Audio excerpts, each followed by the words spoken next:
The Lagos skyline had begun to blur into the early evening haze as Amara and Toby drove across the third mainland bridge. The city's relentless hum, the honking of danfos, the roar of scooters, the chatter of street vendors, was receding behind them. By the time they reached the exit toward Lagos Island, the traffic had thinned, leaving only the occasional luxury SUV cutting through the golden-orange sunset.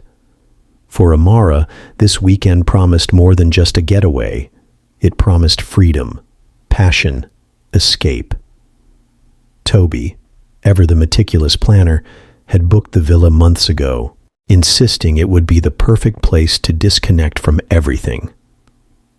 He imagined moonlit walks along the shore, lazy afternoons in the pool, and nights where the only thing that mattered was them. Amara smiled at his enthusiasm, though a flicker of unease ran through her. There was something about the isolation, far from the city's chaos, that felt exhilarating, yet slightly dangerous. The villa appeared suddenly, tucked behind a high wall draped in bougainvillea, its glass doors reflecting the dying light. The driveway was wide, paved with interlocking stones, and the sound of waves crashing against the distant shore seemed almost unreal in its clarity. A security gate opened with a click, and the black sedan rolled inside. Toby parked and cut the engine, the quiet almost shocking after the ceaseless city noise. "This is it," Toby said, opening his door and lifting the luggage. His voice was low, almost reverent.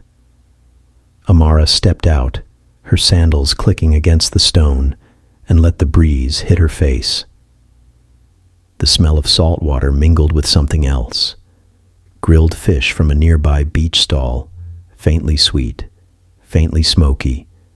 She closed her eyes for a moment, letting the sensation wash over her. It was as if they had entered a different world entirely.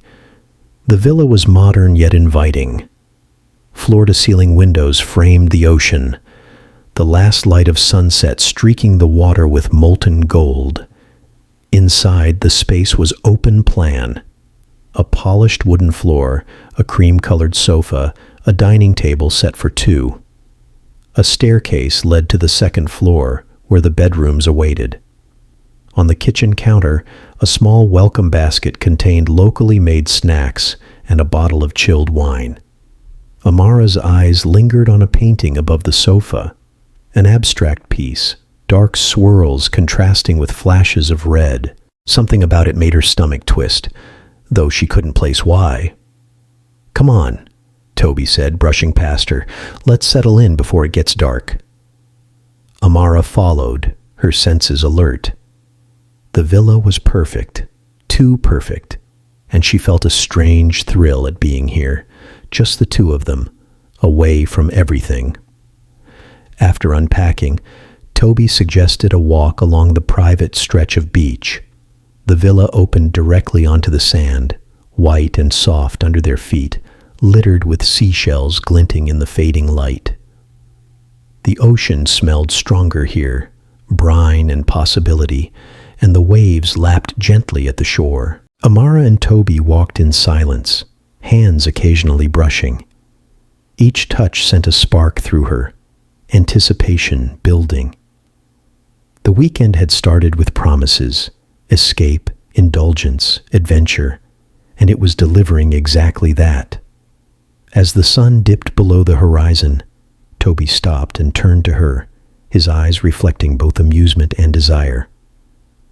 "It's just us here," he said softly. "No calls, no distractions, just this." Amara felt her heart quicken. She smiled, a mixture of relief and anticipation. "I've been needing this," she admitted, leaning into him. The sound of the waves and the soft breeze seemed to wrap around them, cocooning them in a world of their own. Their first night unfolded slowly, deliberately. Toby poured wine as they sat on the terrace, the ocean visible beyond the glass railing. They talked about work, friends, dreams, But beneath the conversation, a current ran. Desire. It started small, a brush of hands across the table, a playful smile, a lingering look. By the time the first bottle of wine was finished, the conversation had dissolved entirely into touch. The villa's bedroom was expansive, its windows facing the moonlit ocean. Toby pulled Amara close, their bodies finding the familiar rhythm of longing. Every kiss was electric, every touch heightened by the isolation, the secrecy, the knowledge that no one could see them here. Amara felt alive in a way she hadn't in months. The city, with its noise and obligations, had drained her, but here she was raw, unguarded, and insatiably aware of Toby. She thought she knew him, knew their love, but something about the villa's stillness amplified everything, made her notice small details. The way he hesitated when he kissed her neck, the almost imperceptible flinch when she touched his shoulder, the restless energy in his eyes. They fell asleep tangled together, the ocean outside a steady lullaby. But even in sleep, Amara felt the stirrings of unease. Something about the villa was watching, or waiting, she wasn't sure which. Morning arrived with a soft golden haze spilling across the villa. Amara woke first, sunlight streaming through the large windows, catching the sand particles in the air like tiny stars. Toby was still asleep beside her, face serene, but she couldn't shake the tension from the night before. She slipped out of bed, wrapped herself in a silk robe, and stepped onto the balcony. The ocean was calm, a mirror to the sky above. Boats drifted lazily in the distance. She breathed deeply, trying to shake the feeling that something was off. She glanced at the villa below. It looked empty, silent, unassuming, but inside, it held secrets she couldn't yet name. Downstairs, Toby had already prepared breakfast, a spread of tropical fruits, fresh bread, and eggs cooked to perfection. The scent drifted up to her, tempting, grounding. She walked inside, the villa's polished floors cool beneath her feet. Toby looked up and smiled, but there was an intensity in his gaze, as though he too felt the electricity in the air, the silent undercurrent of anticipation. They ate together, exchanging small talk. But the ease of the night before had shifted. Amara's mind wandered to the night's fleeting sensations, the way Toby's hand lingered too long on her back, the way he whispered in a voice she could barely hear over the ocean. There was something unspoken between them, a tension that neither acknowledged. After breakfast, Toby suggested a swim. The villa's infinity pool overlooked the ocean, water sparkling in the early morning light. Amara hesitated for a moment, then followed him. The water was cool, invigorating, and they laughed as they splashed, the playful energy of the morning masking the unspoken truths between them. But then, as Amara floated on her back, she noticed something out of place near the poolside deck. A small drawer slightly ajar, the edge of a scarf peeking out. Curious, she swam closer and tugged at it. The scarf was delicate, not hers, and alongside it were folded letters, yellowed and fragile. She opened one, the handwriting familiar yet alien. A name, Nina. Her heart skipped. She knew Toby had a past, but she had never expected tangible proof staring back at her from a drawer in a villa meant for escape. Panic and curiosity warred inside her. She slipped the letters back and walked away casually as Toby approached, towel around his shoulders, unaware. "Found something?" he asked, eyes narrowing playfully. "Just enjoying the morning," she replied, forcing a smile. The rest of the day passed in a haze of sun and ocean. They lounged on the terrace, drank wine, and talked about everything and nothing.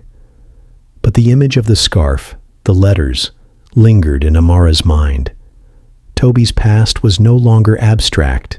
It was tangible, threatening the idyllic escape they had envisioned.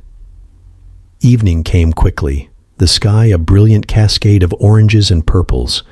Toby suggested a candlelit dinner on the balcony. Amara agreed, though her thoughts kept circling the drawer and its contents. The night was warm, the ocean a steady pulse beneath them.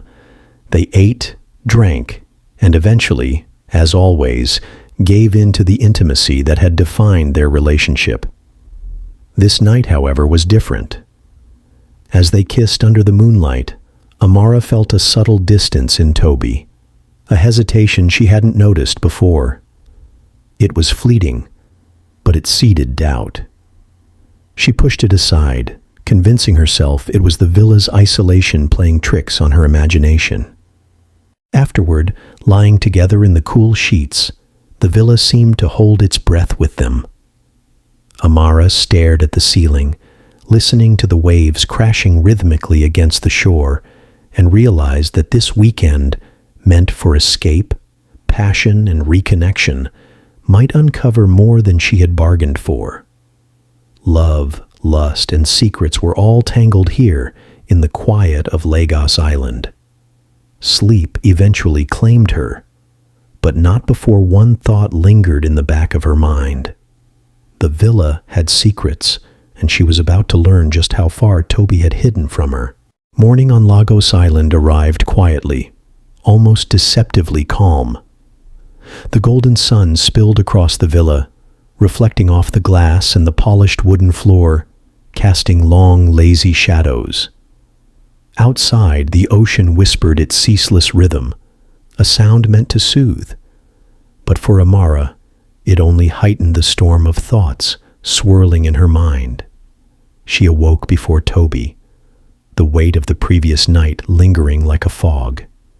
Their passion had been intoxicating, yet beneath it, a tension had nestled itself, small and persistent. The scarf, the letters, Nina. She couldn't shake the image from her mind. It was as if the villa had opened, a doorway not just to isolation and pleasure, but to confrontation, a confrontation with truths she hadn't asked to face. Toby stirred beside her, eyes still heavy with sleep.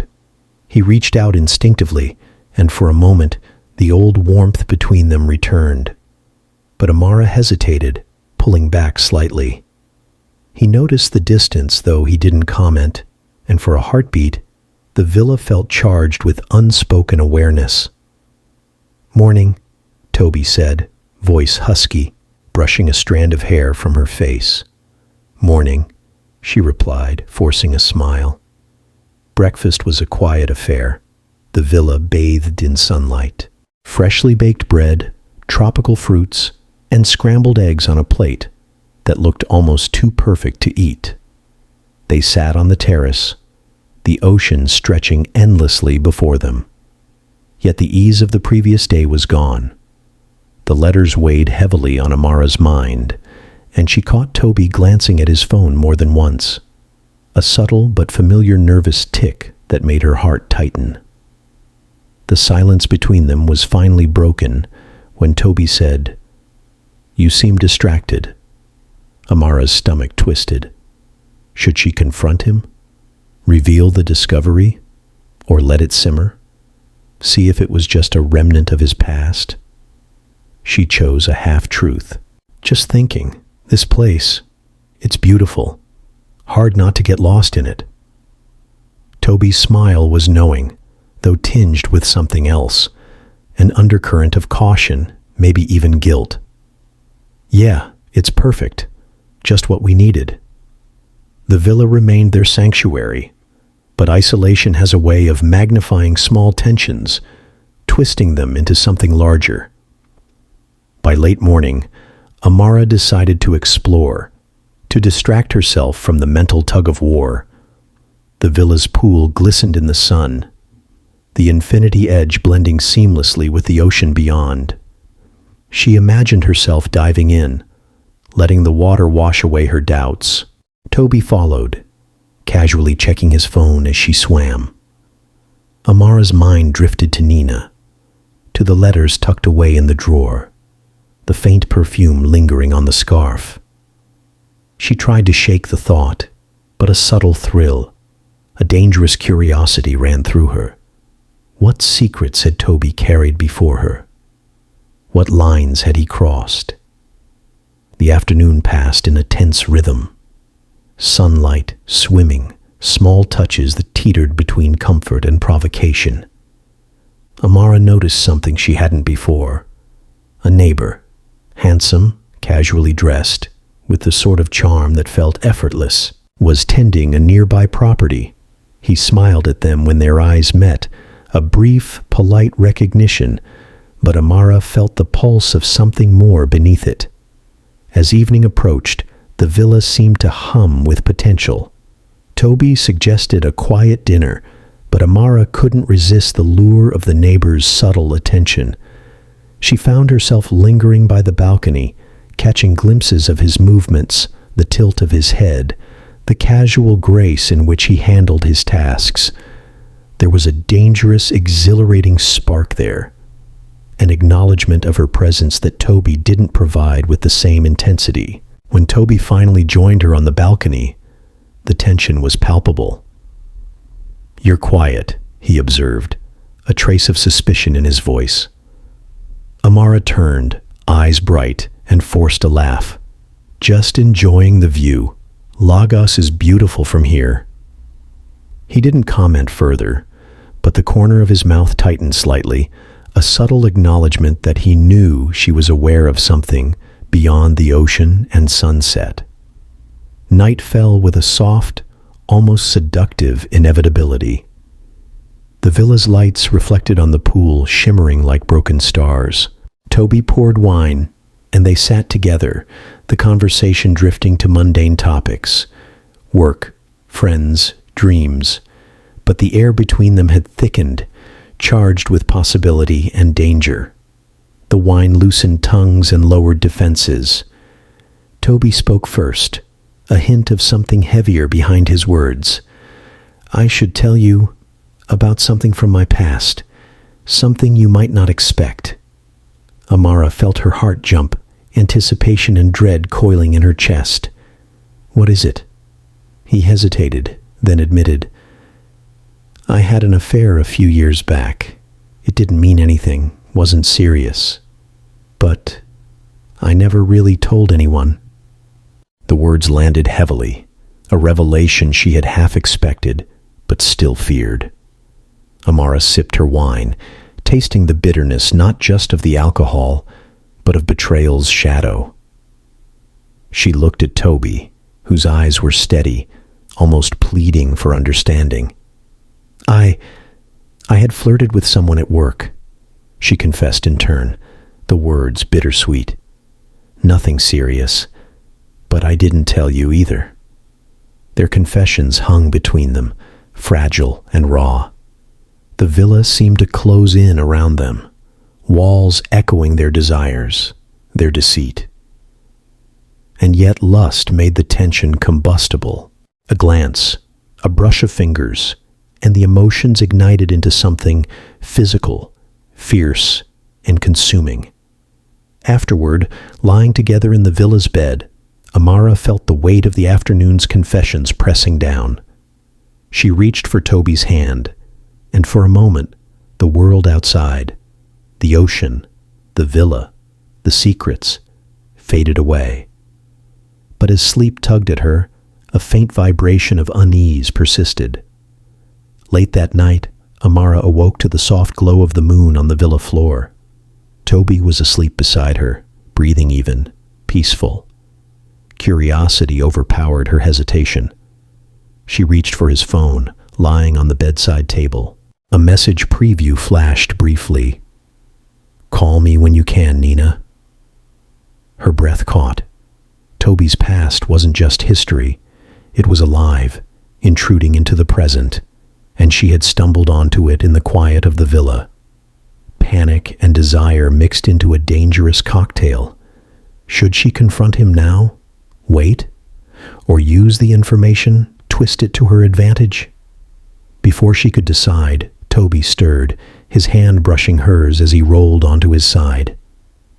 "Everything okay?" he murmured, voice thick with sleep. "Yes," she said, lying. But the villa was no longer just a place of escape. It was a stage for the drama of their love, a place where jealousy, temptation, and hidden truths had begun to surface. By the next morning, the tension had grown. Amara noticed subtle changes in Toby's behavior. Short, clipped responses, moments of watchful stillness, eyes that darted toward the drawer she now associated with Nina. And she herself felt the stirrings of dangerous curiosity, a fascination with the villa neighbor, a man who had smiled once and set her pulse racing in ways Toby hadn't in weeks. The weekend was meant for connection, but already it had begun to fracture under the weight of secrets. The villa's walls seemed to echo with them, the ocean's steady roar underscoring the quiet betrayals. Amara took a long walk along the beach, feet sinking into cool sand, letting the rhythm of the waves soothe her troubled mind. She replayed Toby's confessions, her own, and the discovery of the letters. Was love enough to weather these storms, or had the villa already claimed them, turning passion into a dangerous game of desire, jealousy, and unspoken truths? Returning to the villa, she noticed Toby talking with the neighbor on the deck below. A casual conversation, polite, professional. Yet the way Toby's hand brushed the neighbor's arm as they laughed, subtle but deliberate, made her stomach twist. Was it protective, testing her, or simply coincidence? Later that evening, a storm rolled in from the Atlantic, thunder rumbling faintly over the ocean. The villa, normally serene, now felt claustrophobic, walls enclosing them like the confines of their own emotions.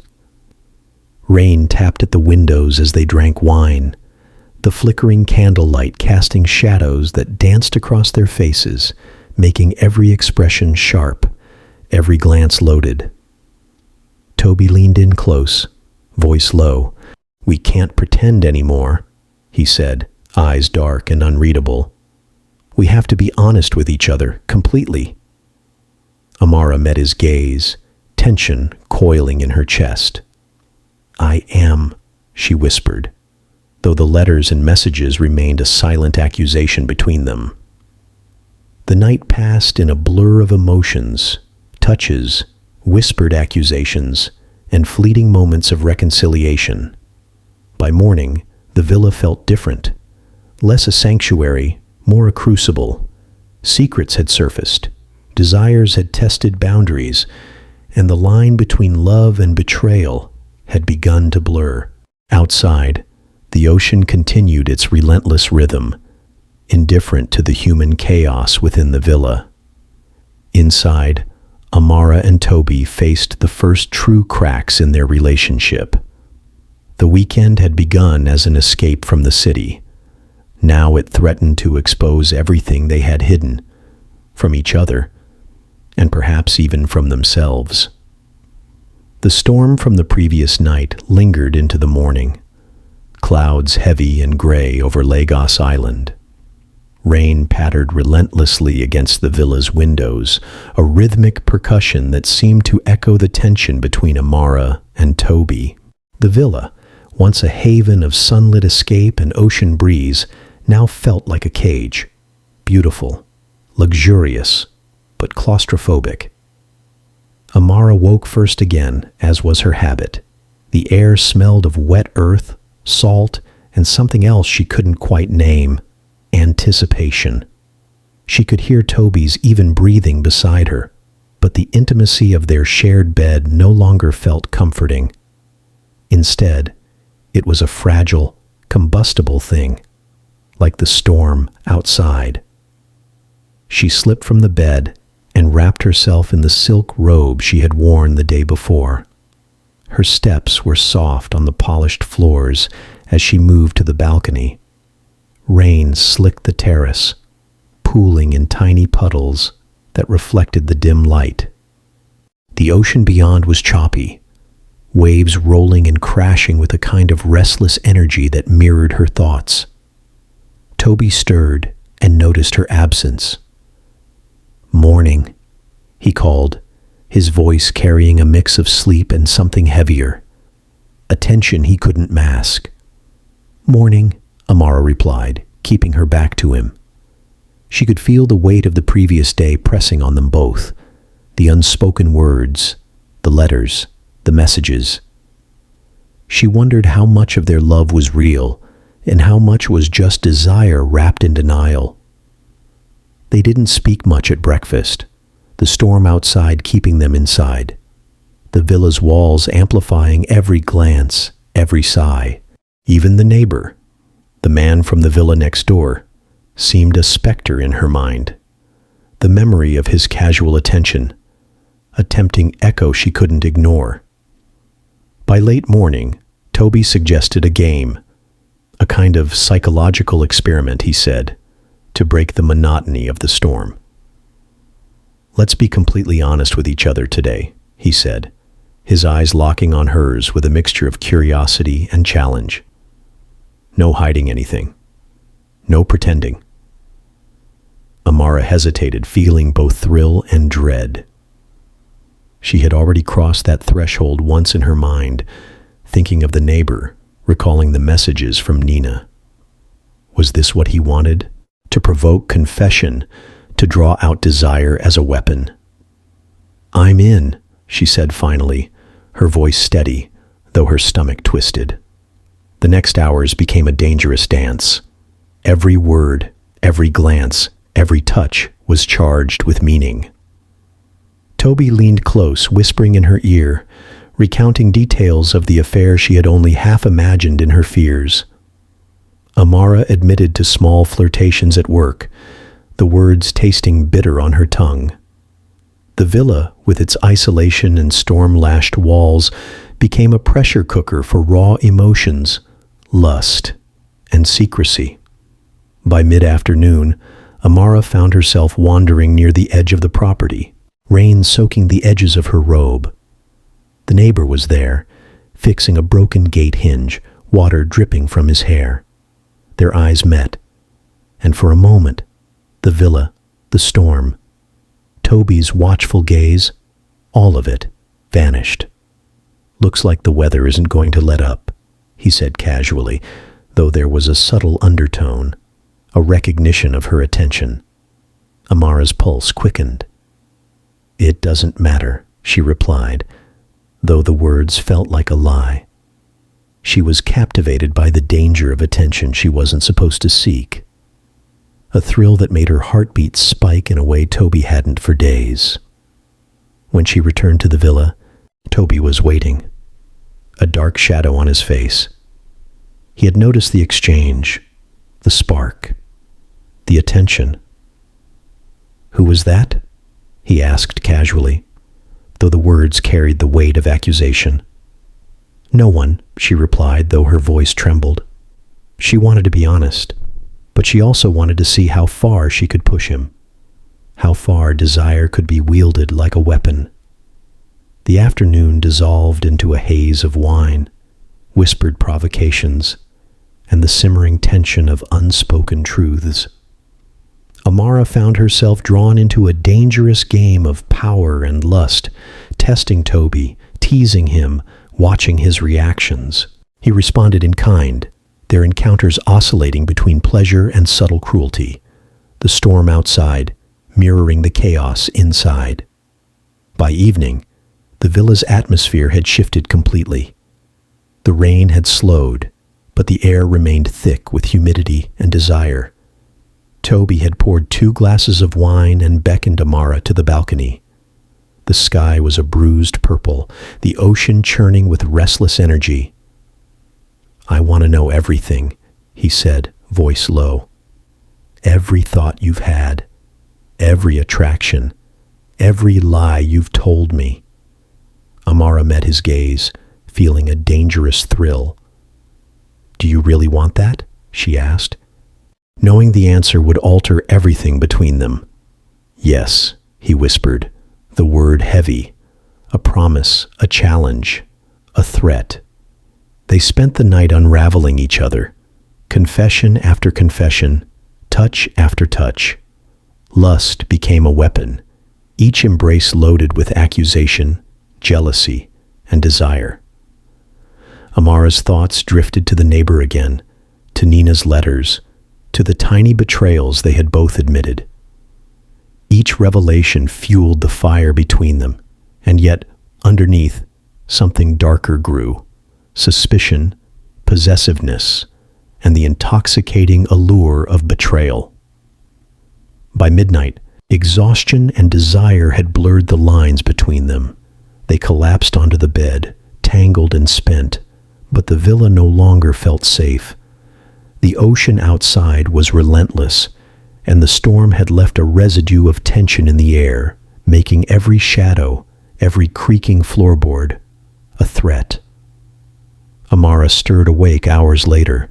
The room was dark, the ocean whispering beneath the windows. Her robe lay discarded on the floor, her skin still warm from Toby's touch, but her mind raced. She couldn't stop thinking about the neighbor, about Nina, about the letters tucked away in the drawer. She felt a pull she had never felt before, a dangerous, reckless curiosity. When Toby awoke again, he noticed her staring out the window, lost in thought. "Something's wrong," he said softly, though his eyes carried suspicion. "Nothing," she replied, though her voice lacked conviction. The villa had changed them. Desire had shifted from playful to toxic, love from comforting to consuming. The lines between pleasure, jealousy, and betrayal had blurred completely. By the next morning, Amara acted on impulse. She sought out the neighbor under the pretense of asking about the villa's boundaries and maintenance. The conversation began casually, polite, and slowly evolved into something charged, intimate, and forbidden. Every glance, every smile, every accidental brush of skin sent a shock through her, a dangerous thrill she couldn't resist. Toby, observing from the terrace, saw more than he let on. His mind raced, alternately imagining the worst and trying to maintain control. Desire had become a battlefield, and neither of them could predict who would strike first. That night, the villa felt like a crucible. The rain returned, pounding the roof, lightning illuminating the interior in stark, blinding flashes. Amara, intoxicated by wine and temptation, crossed the line. A fleeting moment of weakness, a lapse in judgment, and she gave herself to the neighbor. Desire, curiosity, and the intoxicating sense of rebellion had overpowered reason. Toby discovered it accidentally. He returned to the terrace for something, and the scene unfolded in front of him, the storm outside echoing the storm within. Rage, heartbreak, and lust collided in his chest. Words failed him. Only silence, heavy and suffocating, filled the villa. The hours that followed were tense, silent, broken by intermittent glances, unspoken accusations, and the pounding of the ocean. Sleep came fitfully, if at all, leaving both of them tangled in guilt, lust, and unresolved desire. By morning, the villa was quiet again, but the damage was done. Secrets had been exposed, trust fractured, and passion had turned venomous. The weekend meant for escape had become a crucible of betrayal, and neither Amara nor Toby would leave unchanged. Outside, the ocean continued its relentless rhythm, indifferent to human chaos. Inside, the villa held its breath, bearing witness to the destructive power of desire when entwined with jealousy and secrets. Amara and Toby faced each other across the breakfast table, the storm, outside, mirrored by the storm between them. Words would come later, confessions, apologies, perhaps even forgiveness.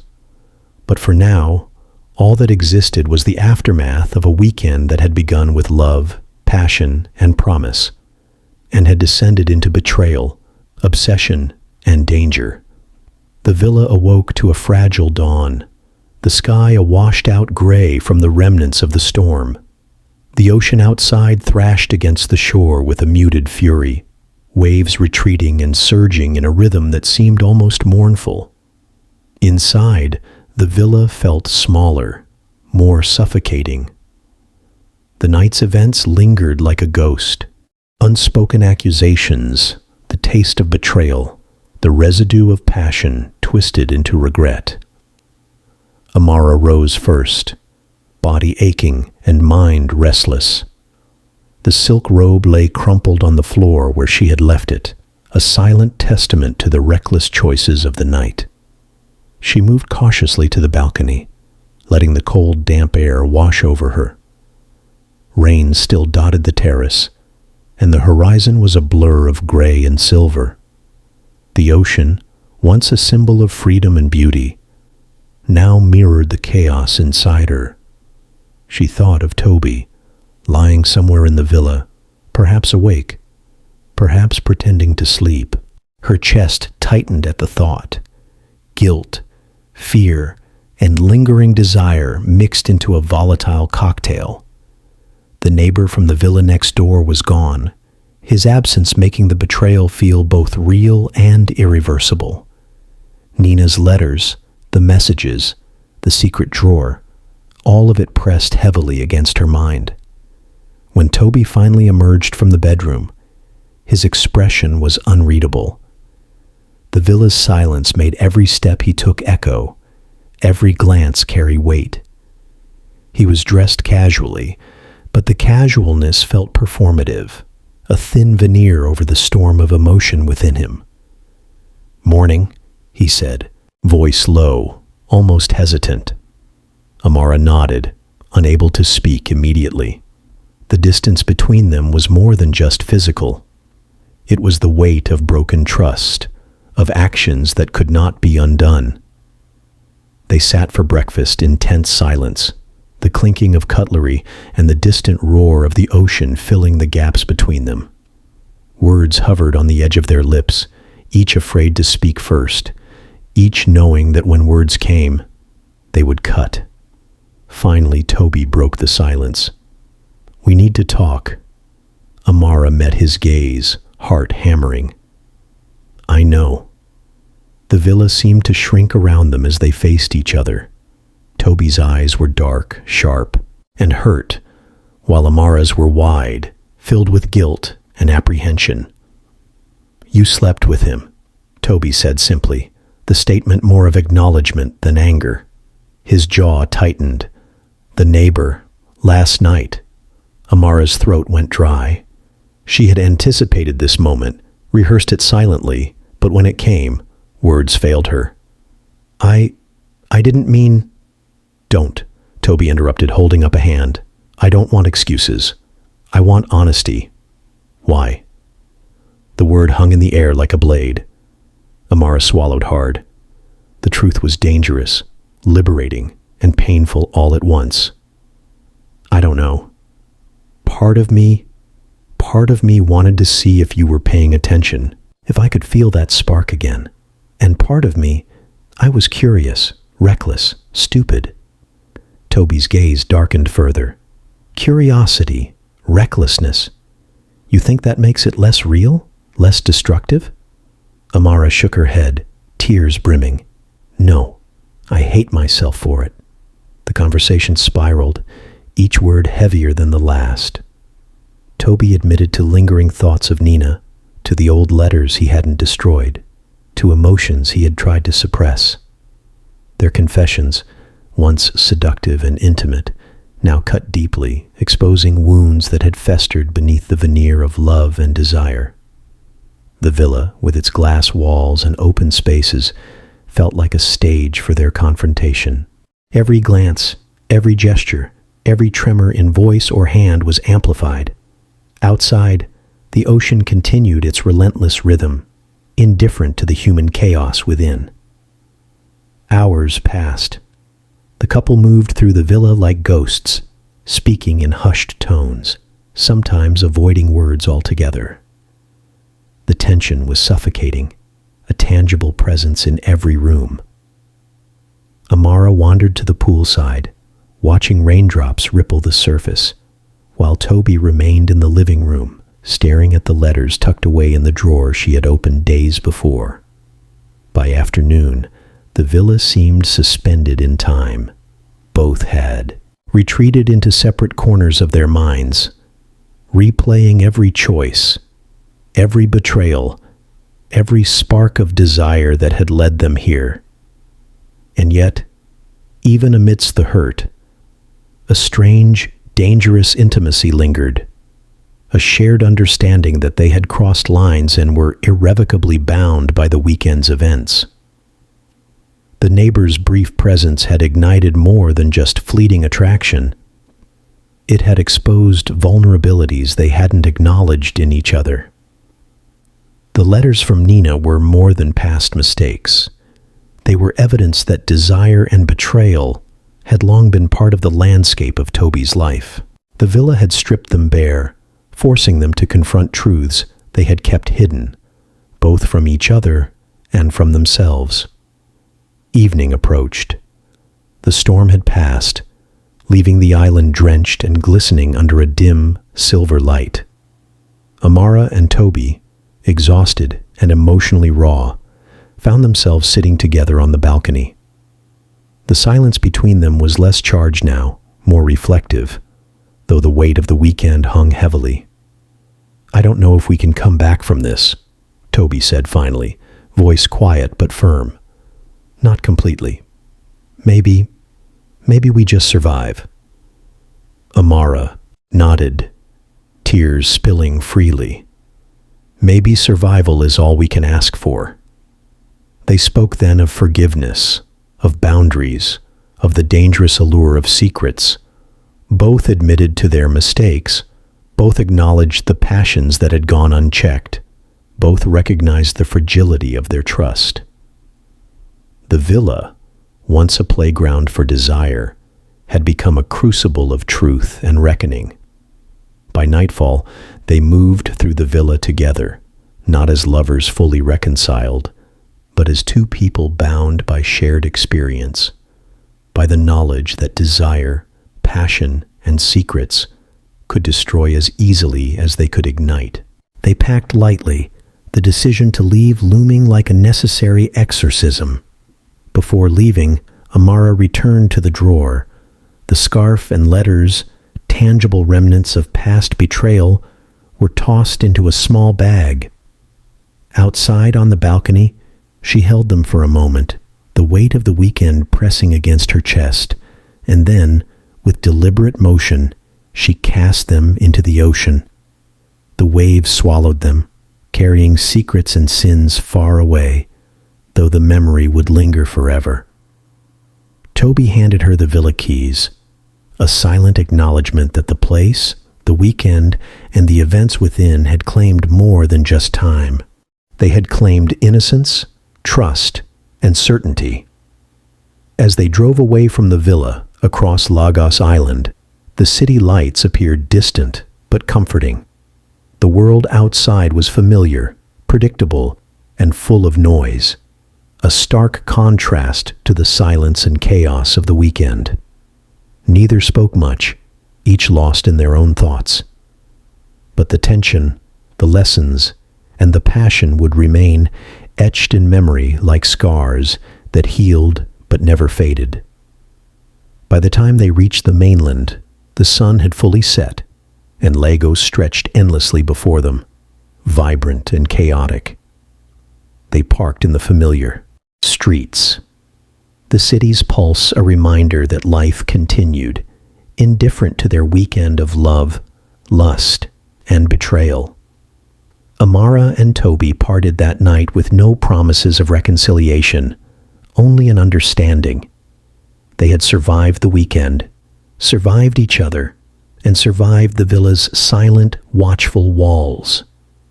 Love had been tested, desire had turned toxic, and secrets had surfaced.